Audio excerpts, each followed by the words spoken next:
Hello, नमस्ते। कैसे आप सब। आज की हमारी कहानी है गर्मी। शुरू करने से पहले please do subscribe my channel. चलिए दोस्तों, कहानी शुरू करते हैं। सुजाता किचन में खाना बना रही थी। तभी उसकी छोटी नंद पूनम आवाज़ लगाकर बोली, भाभी सबके लिए कोल्ड कॉफ़ी बना दो, बड़ी गर्मी है। सुनकर सुजाता बुदबुदाई, हाँ जी, एसी रूम में बैठकर भी तुमको गर्मी लग रही है। पत्थर की तो मैं बनी हूँ, जो कि चूल्हे के आगे खड़ी हूँ, फिर भी किसी को तरस नहीं आता।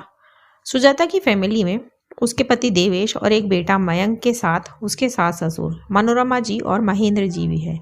उसकी दो नंदे भी है, पूनम और प्राची, जो कि इन दिनों गर्मी की छुट्टियों में अपने बच्चों काव्या और अंश और दीप्ति और वेदांश के साथ मायके आई हुई है।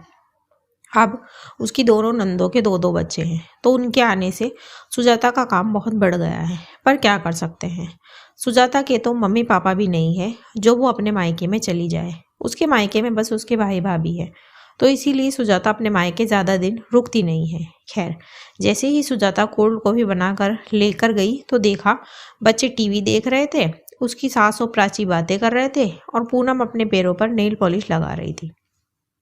कमरे में एसी चल रहा था। एसी की ठंडी ठंडी हवा से कमरा एकदम ठंडा हो रहा था। सुजाता का भी मन हुआ कि वो भी वहीं पर बैठ जाए, पर उसने गैस पर सब्जी चढ़ा रखी थी तो वापस आ गई। फिर कुछ देर में उसने सबको खाना दिया और बर्तन वगैरह समेट कर कुछ 3 बजे वो अपने कमरे में आराम करने गई। पहले कूलर में पानी भरा, फिर चलाकर थोड़ी देर लेट गई।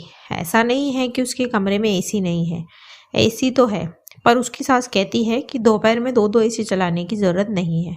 ऐसा करो, तुम भी मेरे ही कमरे में लेट जाया करो। पर वहाँ उसे नींद नहीं आती, क्योंकि उसकी नंदे और उनके बच्चे सब सुबह देर से उठते हैं तो दिन में सोते ही नहीं हैं, और अगर सुजाता उनके पास ही लेटी रहे तो वो लोग उसे सोने ही ना देवे। खैर, अभी सुजाता को नींद आई ही थी कि काव्या ने उसे जगा दिया और बोली, मामी मुझे भूख लगी है, मुझे खाना दो न। सुजाता नींद से जाग गई और बोली, काव्या अपनी मम्मी को बोलो ना खाना देने की, तुमने मुझे नींद से जगा दिया। तब काव्या बोली, मामी मम्मी ने ही कहा कि मामी से खाना लो।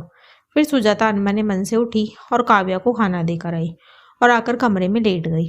अब उसे नींद तो आने वाली नहीं थी, इसीलिए थोड़ी देर बाद वो उठी और किचन में जाकर डिनर की तैयारी करने लगी। जैसे ही सुजाता किचन में आई, प्राची भी किचन में आई और बोली, भाभी पापा आम लाए हैं, तो ऐसा करो पहले सबके लिए मैंगो शेक बना लो। फिर सुजाता ने सबको शेक बना कर दिया और फिर डिनर बनाने लगी।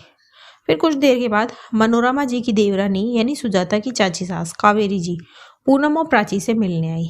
तब फिर सुजाता उनके लिए नींबू पानी बनाकर देने गई। तब कावेरी जी सुजाता को देखकर बोली, अरे सुजाता, तुम तो मुरझा सी गई हो, क्या हुआ, तबीयत तो ठीक है।